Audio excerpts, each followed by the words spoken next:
Olá pessoal, eu sou o Pacete, editor de Forbes Tech, e esse é mais um episódio especial da série Mentes da Tecnologia. Eu tô aqui com a Marta Gabriel, eu não sei como descrevê-la na verdade, eu sei que ela é uma referência para mim, mas eu vou usar a descrição que tá no próprio livro dela aqui, que é o seguinte: Marta Gabriel é um ícone multidisciplinar na América Latina nas áreas de negócios, tendências e inovação. E aí eu deixo para ela explicar o que isso representa na prática. Marta, bem-vinda e obrigado por estar aqui. Obrigada, Pacete. Um prazer e uma honra estar aqui com você. Muito, muito bom. O que é esse ícone multidisciplinar? Então, assim, isso daí, uma vez eu dei uma palestra para o Gartner e eles, olhando meu currículo, criaram isso, né? De colocar na chamada da minha palestra, da keynote do evento. Então, para falar de IA... Então foi Gartner que criou isso aqui? Gartner, então não foi qualquer... Viu, não é qualquer um. Em 2018 eu fui keynote para falar de IA no evento deles aqui em São Paulo, né? E aí, para você ver, antes, as empresas que me contratavam para falar de IA eram as de tecnologia ou as que lidavam muito com o core de negócios. A partir do ano passado começou todo mundo a falar sobre isso, né? Então, na realidade é porque eu mexo com muitas áreas, é um termo bonitinho para falar, eu mexo com muitas áreas e essas áreas todas interligadas e estou há muito tempo aqui, né? Então, quando você está mais velho, muito tempo no mercado, aí surgem esses nomes. E muito tempo significa lidar com o que a gente chama de hype, que o próprio Gartner tem ali o seu... Hype Cycle. O Hype Cycle, que é um gráfico muito bom, que ajuda a gente a mostrar o ciclo de vida de algumas tecnologias. Mas conta um pouco sobre isso, Marta. Acho que na tua carreira, assim, em todos esses anos, você foi presenciando muitos hypes, né? Eu queria primeiro entender o que chamamos de hype aqui e como que foi lidar com esse hype, com esses hypes. É muito legal você falar disso, porque as pessoas olham pro hype com nojinho, né? Tipo assim, é hype, né? Na realidade, o hype ele traz vários sinais de futuros, tanto que no Hype Cycle do Gartner, o que é o hype? É o momento onde alguma tecnologia, alguma coisa entrou no radar da mídia, todo mundo começa a falar daquilo, então aquilo vira uma panaceia, como se fosse solução para tudo, aí chega no pico inflado de expectativas, nenhuma tecnologia ou nenhum hype vai dar conta de tudo, aí todo mundo se decepciona, não é bem isso, né? Vai para o vale da decepção, e aí, a partir desse momento, o hype se transforma em algo que alguns percebem aonde que ele tem utilidade, sobe o platô da produtividade e aonde ele não é útil, deixa para lá. Então o hype é muito importante. Eu brinco que é assim, Pacete. Hype é como se fosse a fumaça. Onde tem fumaça, tem fogo. Você tem que descobrir onde está o fogo. Só que fica aquela coisa meio nublada. Então você não pode acreditar em tudo que está acontecendo, em todas as notícias. Você tem que dar uma cavocada ali para atravessar a cortina de fumaça, aí você acha o fogo. E o fogo vale ouro. É esse fogo atrás do hype, sempre tem o fogo atrás do hype que vai trazer algum benefício. E aqui nos bastidores, talvez não, né? Acho que esse fogo que você está falando é o que você chamou de pensamento crítico, né? Então assim, ok, o hype tá claro, né? O hype, na verdade, daqui a pouco a gente vai falar sobre alguns, mas tá claro, o hype ele tá aqui, todo mundo tá falando. Chegou na minha mãe, de 70 anos, começou a usar o WhatsApp agora, então já é hype literalmente. Mas o que é esse pensamento crítico, ou seja, de ver onde está o fogo ali? Ótimo, ó. A principal habilidade para o futuro, na minha opinião, e também está nas várias listas do Fórum Econômico Mundial e outros estudos, é o pensamento crítico. Por quê? Porque o pensamento crítico é a habilidade que a gente tem de olhar tudo o que está acontecendo, fazer N perguntas para saber, por exemplo, né?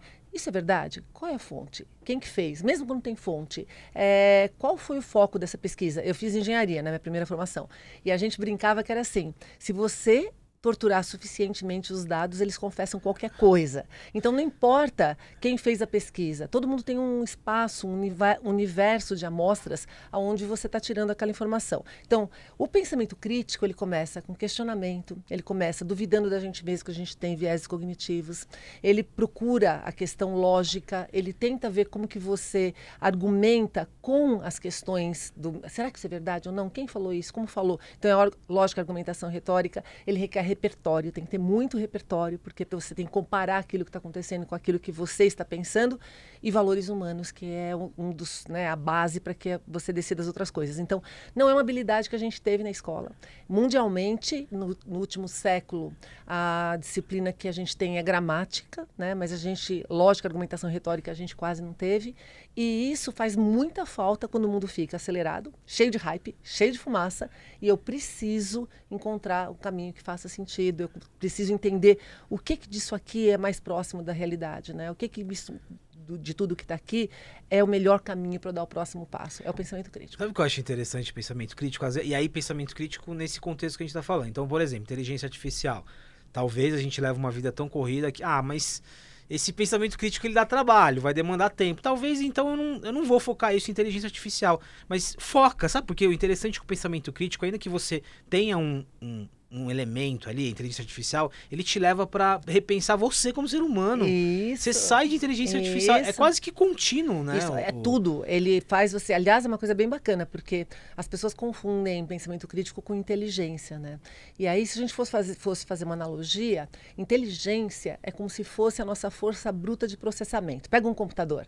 Quanto mais força bruta de processamento ele tem, melhor ele tende a ser. Mas tem que colocar o software correto. Se você não colocar o software correto, não adianta você ter o melhor computador do mundo.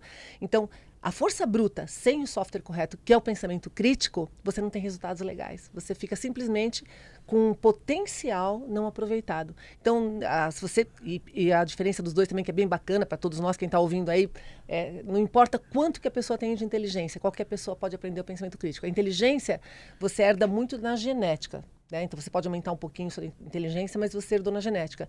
O pensamento crítico, você só adquire estudando, aprendendo, sendo educado. Então, todo mundo tem potencial para isso, mas todo mundo tem que se educar. Como a gente não teve isso na educação, né, geral, era legal que todo mundo começasse. Eu brinco que o maior presente que a gente pode se dar é se educar para ter pensamento crítico, educar nossos filhos para ter pensamento crítico. É um presente para nós e para quem está em volta também. É melhor do mundo. E sabe o que eu gosto também, ainda sobre pensamento crítico? Tá bom, pode ser pensamento crítico em relação à inteligência artificial.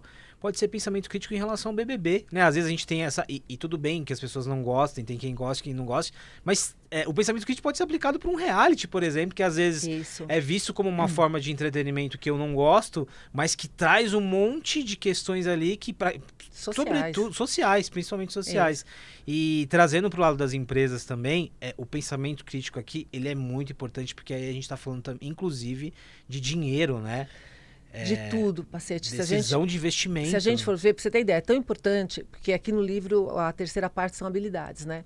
Eu fiz um capítulo com as habilidades principais, mas depois eu fiz 2 capítulos só com pensamento crítico. Por quê? Ele é... Nesse aqui, né? Esse aqui, Liderando o Futuro. O pensamento crítico, ele envolve muitas outras habilidades para você conseguir ter, que nem a gente falou, né? Questionar e olha, ver como está ligado. A gente agora, com a IA generativa, qual é a primeira habilidade que você tem que ter? Saber perguntar. Saber perguntar é o primeiro pilar do pensamento crítico. Então, quem tem pensamento crítico já sai com vantagem competitiva no cenário hipertecnológico que a gente está. A outra coisa são cenários, né? A gente precisa, antes de qualquer coisa, para a gente tomar uma decisão, eu tenho que enxergar cenários. Se você tem pensamento crítico, que nem você falou, né? Entrou IA, ela vai fazer um monte de coisa boa. Tem gente que vem e fala, não, vai ter um monte de coisa ruim. Quem tem esse pensamento crítico e está focado em cenários, pensa quais as coisas boas e quais as ruins. Nada só é bom e nada só é ruim. Tudo tem os dois lados. E você começa a traçar com muito mais propriedade as possibilidades para futuros e você começa a ter o quê? Mais poder de escolher os futuros que você quer e de evitar os futuros que você não quer. Então, é realmente um poder bastante grande quando você aplica o pensamento crítico. E aqui você não fica vítima do hype. Eu tô lembrando aqui, Marta, e aí... vamos falar de hypes recentes, mas eu lembro do hype ali quando a gente estava falando de metaverso 2022 e que numa subcategoria ali de metaverso tínhamos os avatares. Eu lembro que eu participei de uma dinâmica numa grande varejista de moda brasileira e o questionamento era: por que não temos os nossos avatares, se todos os nossos concorrentes têm avatares? E aí eles começaram internamente um exercício ali de pensamento crítico, óbvio, e eles chegaram à conclusão de que eles não precisavam de um avatar. Eles poderiam trabalhar muito bem. Eu lembro que na época saiu um projeto ali para trabalhar os influenciadores humanos que já estavam ali no ecossistema. O pensamento crítico, e aí quando a gente fala de empresas, leva a isso também, né? Exatamente. Você avalia o que está acontecendo. É importante você ver o que está acontecendo. Até eu gosto muito quando você fala do BBB, porque quem tem pensamento crítico não tem preconceito contra a informação. Você quer entender tudo o que está acontecendo, para você daquilo selecionar o que é importante para você. Então, quem faz essa análise, eu lembro no começo, então eu brinco que o que para o povo aqui é a história, para mim é memória, tá? Eu estava lá. No começo da internet, era a mesma coisa. Eu quero um site, uma empresa fazia, Maurício de Souza, a gente fazia HBO, a gente fez muitos dos primeiros sites super grandes e impactantes do Brasil.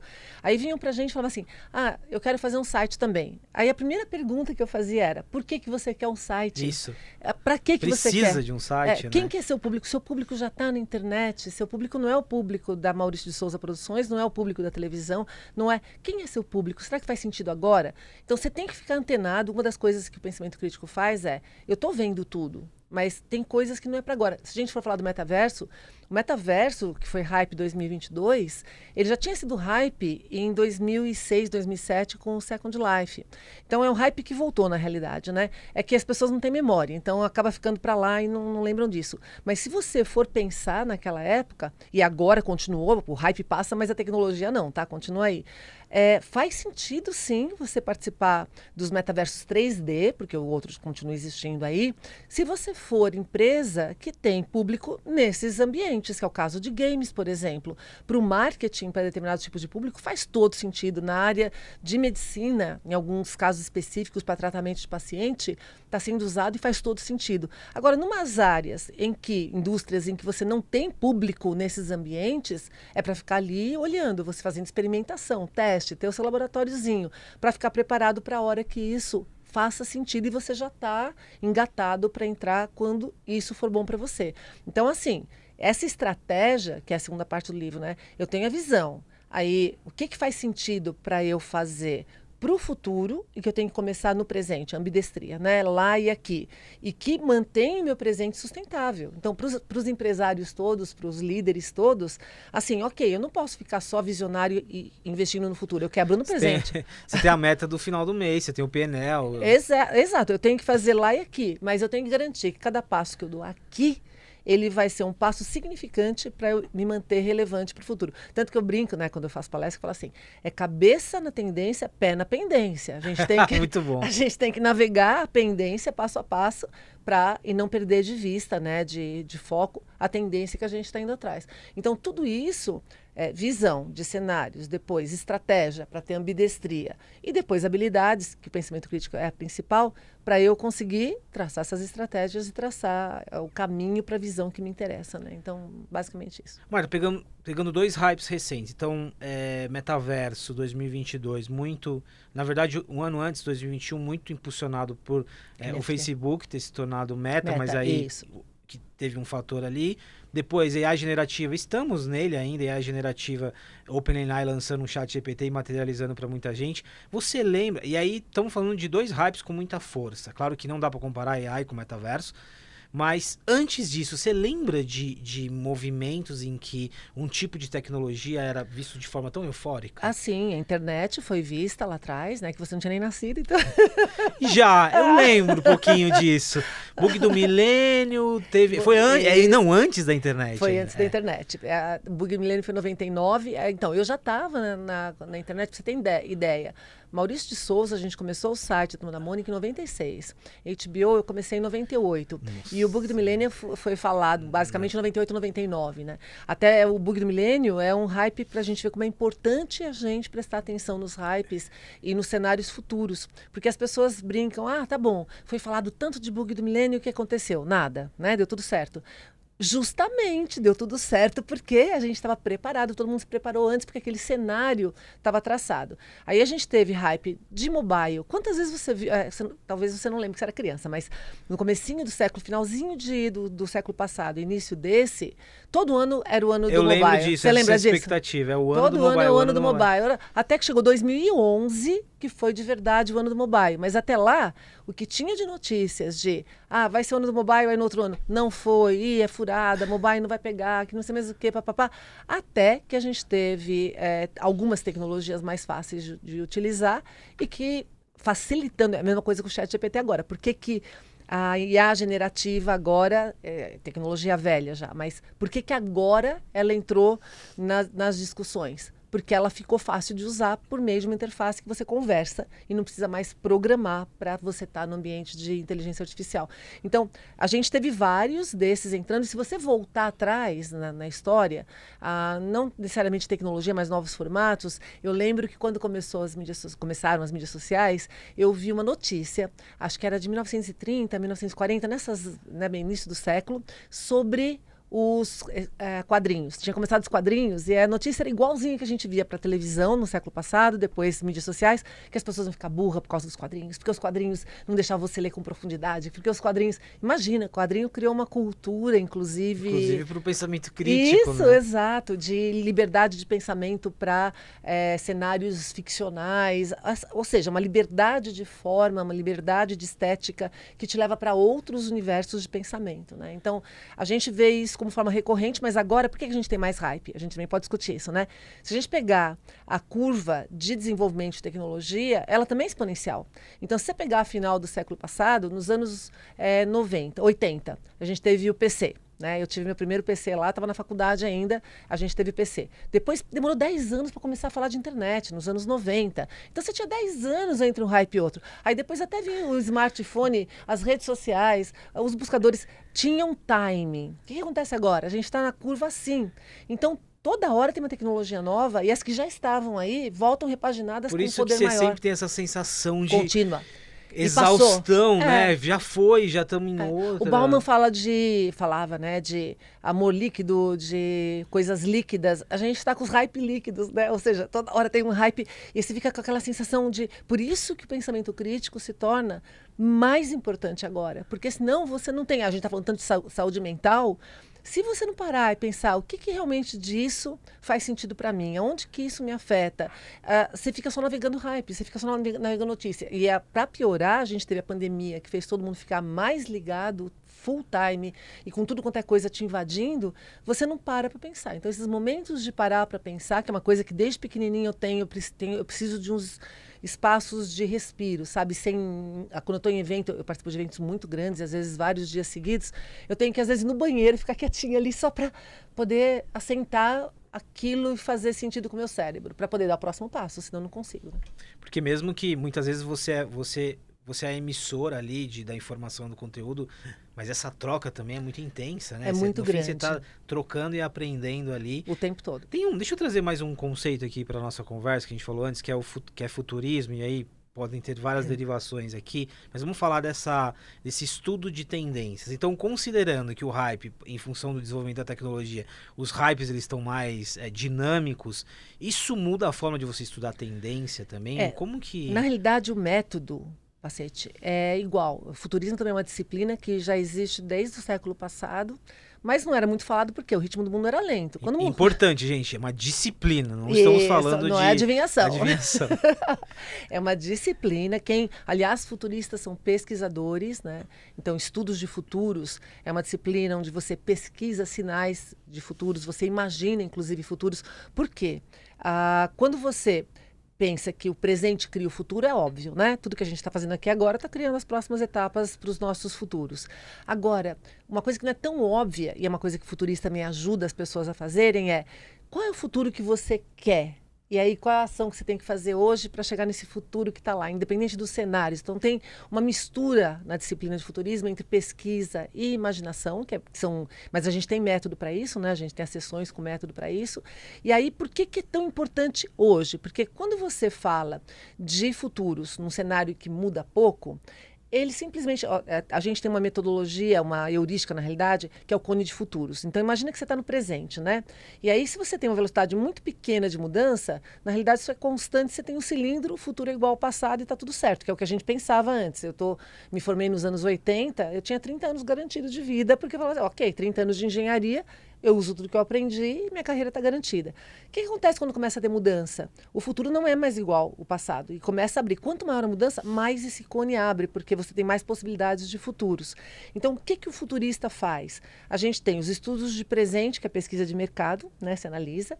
5 anos para frente, a gente diz que é estudo de tendências, porque já está delineado, né, um caminho forte que tende a acontecer, e 10 anos, que é o cenário que a gente normalmente recorta para futurismo, possibilidades de futuros possíveis, prováveis, plausíveis, desejáveis, preferíveis, e aí a gente analisa quais são esses futuros e o que eu preciso fazer agora para chegar lá.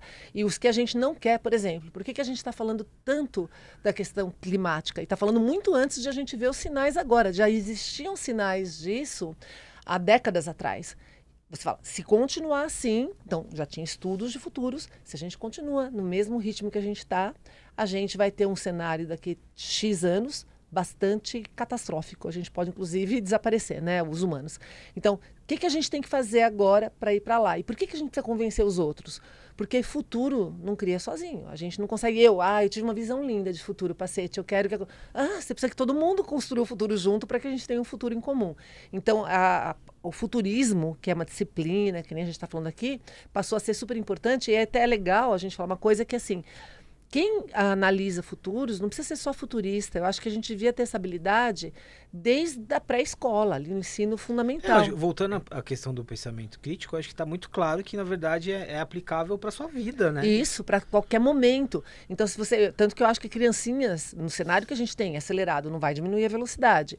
Elas têm que ter esse preparo. E um dos preparos é você conseguir enxergar sinais de futuros. Então, até que você falou, né, que eu navego os hypes, etc. E até estava vendo um texto que eu escrevi em 2012, desculpa, que saiu no UOL. Outro dia eu estava procurando alguma coisa, uma notícia que saiu sobre mim, e acabei achando essa. E eu falava que no futuro a gente ia ter, se está híbrido de on e off. Fala se isso não é uma coisa de agora, né? Eu falei isso há 2012. 12 anos atrás. Então, o que a gente está falando aqui é, se você conseguir enxergar sinais de futuros, se você consegue analisar para onde que isso pode se desenvolver. O que são sinais de futuros? Sabe aquela notícia que quando você vê, até você quando vai dar uma notícia, você vai pegar uma informação e fala, uau, está acontecendo isso, eu preciso averiguar. Daquelas que você fala, o mundo mudou, tem algo que está muito diferente. Essas notícias isoladas, elas estão com potencial, uma sementinha para várias possibilidades para o futuro. Então, vou dar um exemplo para você. Em 2018, eu vi uma matéria que falava assim, não sei se você viu esse caso, de um japonês que casou com um holograma. Sim. Então, a hora que eu li essa matéria, eu falei assim, primeiro eu vi a notícia, eu falei, uau, já deu estranhamento, é sinal de futuro. Porque está acontecendo, nem que seja um casinho só, tá? Aí eu li a matéria e o cara estava deprimido e ele parou de ficar deprimido porque ele casou com holograma de IA e ele disse que estava feliz, papapá. Falei, uau, isso aqui é sinal de que a gente vai ter mais seres digitais na nossa vida, cada vez mais, porque a IA lá era limitada ainda, e a gente vai ter coisas boas e coisas ruins, porque a primeira coisa que o pessoal faz é julgar o japonês, né? Cara, se ele está mais feliz casado com a IA, quem sou eu para dizer que isso não é melhor? Marta, você está dando uma dica valiosíssima aqui. Então tá, vamos lá. Saiu a notícia. Primeiro sentimento, estranhamento. Mas não deixa o estranhamento virar preconceito. Exato. Pelo contrário, transforma o estranhamento em cenários. Então, tá bom. Eu não me envolveria com o Avatar, mas vamos ver o contexto desse personagem aqui. Isso. E isso está dando sinais, independente do contexto dele, é uma possibilidade de futuros para humanos. Então, isso provavelmente tem um caminho para futuros que vai acontecer. De uma forma ou de outra vai se misturar. Então, quando você pega cada notícia dessa e pensa, que coisas boas que a gente tem, por exemplo, de pessoas casando com avatares, né? A gente tem várias coisas boas. Ele realmente estava se sentindo melhor, mais feliz, etc. Mas, eventualmente, a gente pode ter várias coisas ruins. Imagina se todo mundo começar a casar só com avatar, né? Então, a gente começa a pensar, qual é o pior cenário? Qual é o melhor cenário? Qual é o cenário que eu gostaria que fosse para o futuro? O que pode trazer benefícios para mim, para o mundo, para o meu negócio, etc. Então, se você tiver esse olhar mais atento e menos ingênuo com relação ao futuro, você fica muito mais preparado para tomar atitudes. As pessoas estão perdidas, porque elas não conseguem ter esse olhar. Então, se você pegar, vou dar um outro exemplo que é do século passado. O primeiro chatbot a conversar com a gente é a Eliza, 1966. Provavelmente pouquíssima gente viu isso, porque era um contexto muito técnico, fechado, né, Mas a partir da hora que você viu aquilo, imagina em 1966, um chatbot que fazia terapia, conversando com você, mesmo que aquilo demorou décadas, era certeza que a gente ia ter um futuro em que as máquinas iam conversar com a gente e isso ia para tanto o lado bom, que está indo para várias coisas boas, quanto o lado ruim, que também está indo para várias coisas ruins. Então, se você conseguir enxergar cenários dessas coisas que são estranhamentos, você começa a ficar, uau, tem montes de possibilidades quais que eu quero. E aqui é um alerta importante porque reforça a urgência de ter pensamento crítico. Se chegou num jornalista e virou uma notícia, não necessariamente já tá tudo alinhado com o que você falou, mas não necessariamente já é futuro. Estamos falando de presente, já é um elemento, é o que você falou, é a sementinha. Então, assim, já não é né, não é, porque nada surge do nada, não é assim, essa tecnologia apareceu o ano passado, não, é uma evolução de muita coisa, o chatbot de 66 aqui. 66, e você vê que depois disso, a gente, quer ver outros sinais? Quando começaram a ter os sistemas de xadrez, eu brinco que os sistemas de xadrez, eles têm, se você olhar no livro de IA, tem a história, né, de lá de trás, são um dos primeiros sistemas que alguém resolveu desenhar. Por quê? Porque xadrez tem regras bastante definidas, trocentas mil possibilidades, é uma coisa que tem muito mais vocação para uma máquina até do que para o cérebro humano. Então, se você pensar, o xadrez demorou 70 anos até onde a gente está agora, que tem uma super capacidade, ele ganha de qualquer campeão humano, né? Se você pensar nessa trajetória, você já tinha lá atrás a sementinha que dizia que xadrez e todas as habilidades, todas as atividades, na realidade, que tivessem definição de regras e muitos dados e muitas possibilidades, deveriam ser algo que um computador faria melhor do que o humano.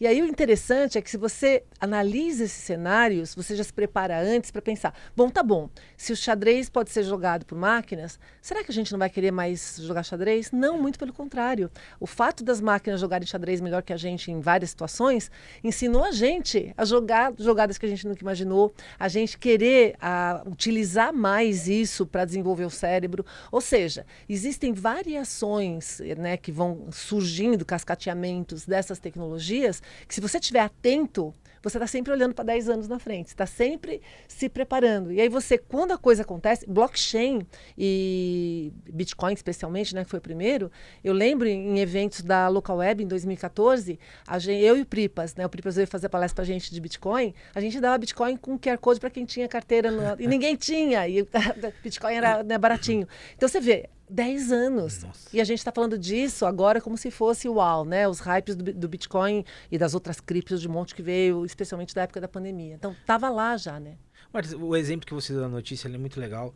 E a ficção? Eu sei que você gosta muito de cinema. E a ficção científica? Porque a nossa relação com a ficção científica ela é intensa também, né? Ou a ficção ela foi responsável por nos gerar muito medo, mas também a ficção é um elemento importante aqui, né? Fundamental, sabe por quê? A ficção científica, ela é traçado de cenários. E se você pensar, todo mundo que faz roteiro de ficção científica, eles usam vários consultores que são futuristas. Então, se você pensar, Minority Report, ano 2000 mais ou menos, né? Ele tinha vários dos cenários que a gente tem hoje, né? Até as questões éticas de você colocar um precog ali, escravizar alguém para poder prever o futuro ou não, a questão ética de você prender alguém antes da pessoa cometer um crime, só porque isso era uma das tendências. Então, se você começar a olhar a ficção científica desde lá de trás, é um dos melhores métodos para você imaginar futuros. E aí, por que normalmente, você até falou, né? Muitas delas são distópicas. A gente tem distopias e utopias na ficção científica. Utopias são bem menos frequentes, como é o caso do Homem Bicentenário. A gente tem alguns filmes que mostram esse futuro maravilhoso, mas é muito raro. Por quê? Porque o ser humano, a gente tem os vieses todos, né? Um dos vieses cognitivos que o Kahneman traz é o medo da perda. A gente tem mais medo do que pode dar errado, do que a gente pode perder, do que a gente tem prazer pelo que pode dar certo. Por que isso biologicamente é configurado na gente? Porque se pegar a época das cavernas, se você não tivesse medo de uma fera que te ataque, se você não quisesse ouvir notícia ruim alguém morreu atacado por fera. Notícia ruim, descarrilhou, como é que chama isso? Desabou uma montanha. Você me fez lembrar da campanha da Samsung agora dos instintos. A campanha recente da Samsung lançando o Galaxy, que mostra ali sempre o instinto da pessoa. O instinto, que é o cara com o instinto e o outro, né? Os dois lado a lado e a tecnologia ajudando a gente para prever instintos, né? Então, o que acontece? Por causa disso, desse medo que a gente tem para se preparar para o que pode dar errado, a gente imagina os cenários de ficção científica os mais distópicos possíveis, para a gente se preparar. Tanto que a gente quer uma aula. Eu tenho um hot site que é marta.com.br/filmes, tem mais 75... Esse é um lado não tão conhecido da Marta. Mas não nem tanto, né? Mas eu posso dar dica da melhor ficção científica ever para você assistir. Se você quiser escolher uma para você... Se você não é fã de ficção científica, tiver que escolher uma hoje, assista todos os Star Treks. O pessoal gosta de Star Wars.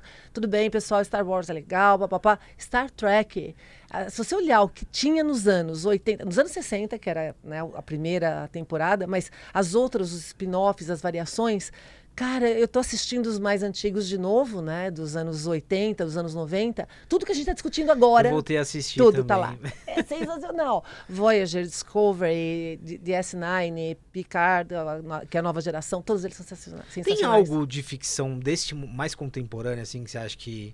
Altered Carbon. Se você escolher alguns mais recentes, Altered Carbon, eu acho que ele é a primeira temporada, a segunda é mais do mesmo, mas a primeira temporada, todas as questões humanas relacionadas com a IA estão lá. Vale a pena assistir. A outra que é sensacional é Other Life. Other Life é fantástico. Tipo, em vez, a gente pensa muito em viver para sempre, né? Essa é uma das grandes angústias do ser humano. Todo mundo quer viver para, não sei se todo mundo, mas da humanidade em geral quer viver mais. E aí, se ao invés de você viver para sempre, você conseguisse fazer 1 minuto virar 100 anos na sua percepção, você praticamente vivia para sempre. Então, Other Life tem discussões com relação a isso. E outro que eu adoro, e todos esses são de alguns anos já, tá? Que é Anon. Anon é o que acontece se a gente estiver no futuro e nossos olhos são tudo tecnológico, não preciso nem mais pegar a testemunha de ninguém, porque o seu óculos poderia estar gravando tudo que a gente está falando, ou tudo que você vê. Se todo mundo tem isso embutido no olho, você consegue ver qualquer ângulo de qualquer coisa que acontece, certo? O que acontece se alguém hackeia seus olhos? O que acontece com a realidade? E isso é uma coisa que tem muito a ver agora com a IA, gerando um monte de textos que não existem, ou textos que eu digo pode ser visuais, pode ser texto, né, de linguagem escrita.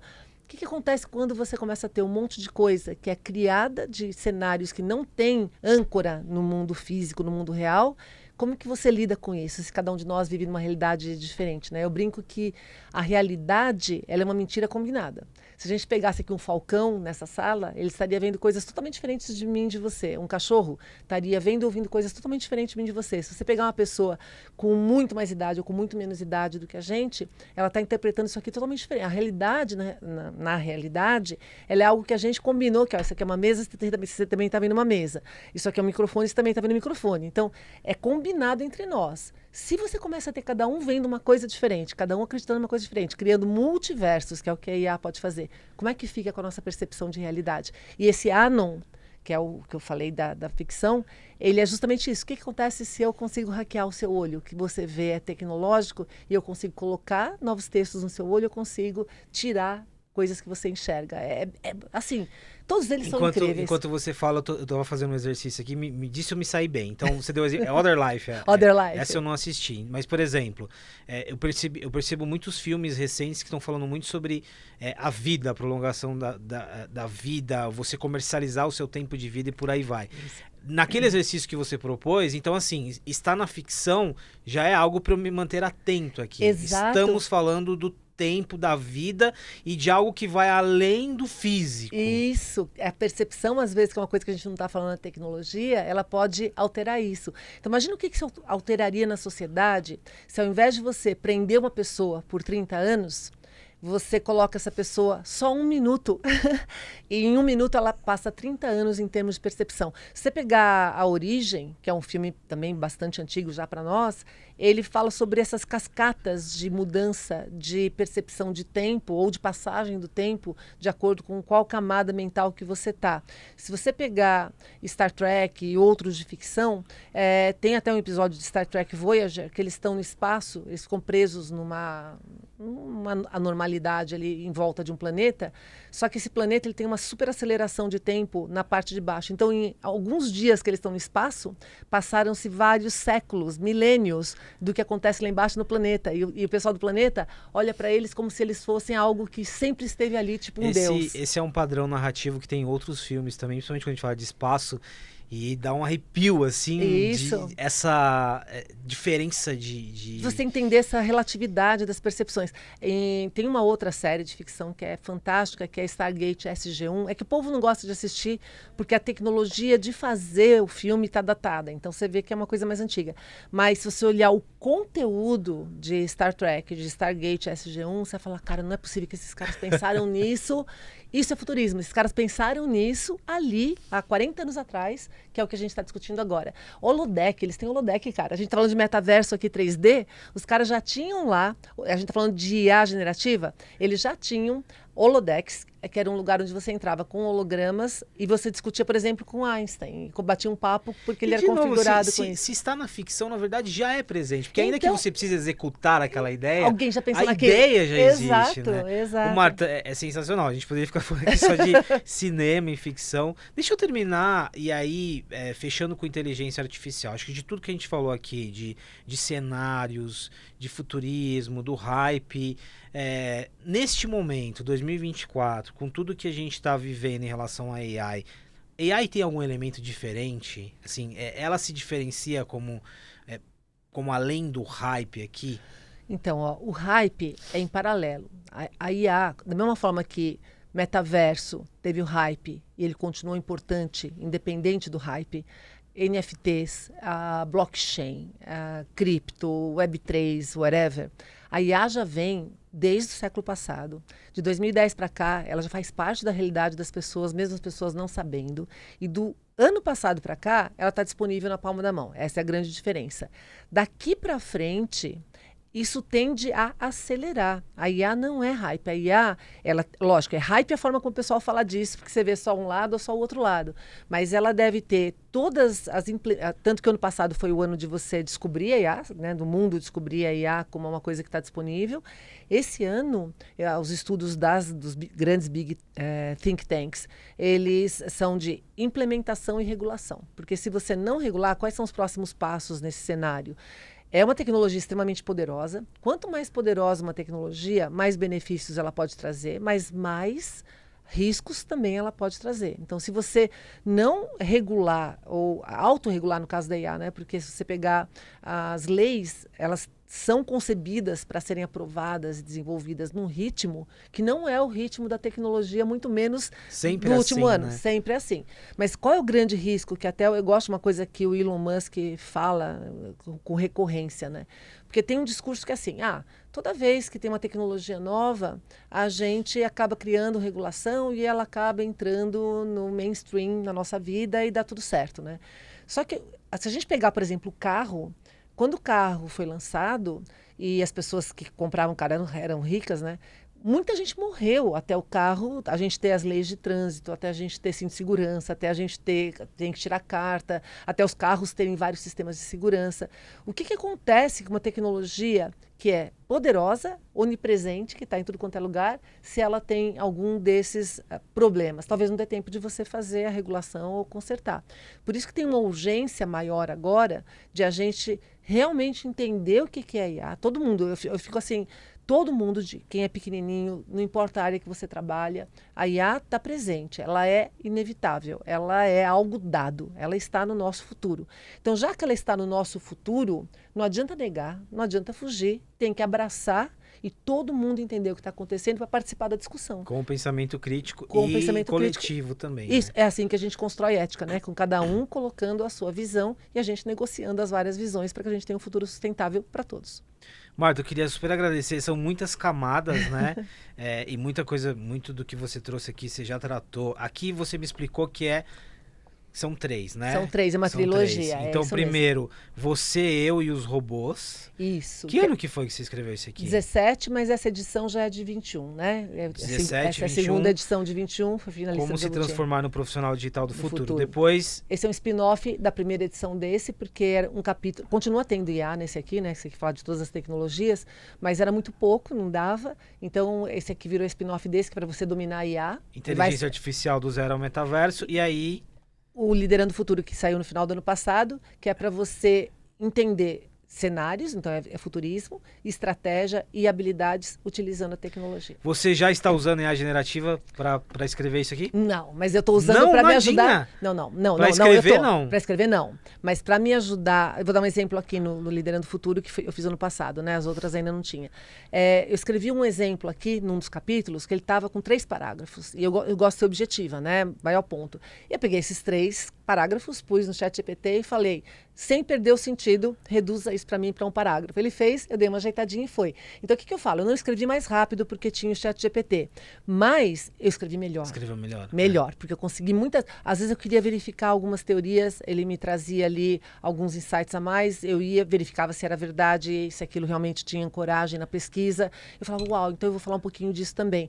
Então, até talvez eu tenha demorado um pouco mais do que antes, mas eu escrevi um livro melhor. É o que a gente está falando. Quem não e sabe você que usar, dá o tom escreve na pior. forma como você vai usar também, né? Então, até um exemplo que eu dou disso, Pacete, que a gente pode até encerrar com isso para as pessoas fazerem uma reflexão.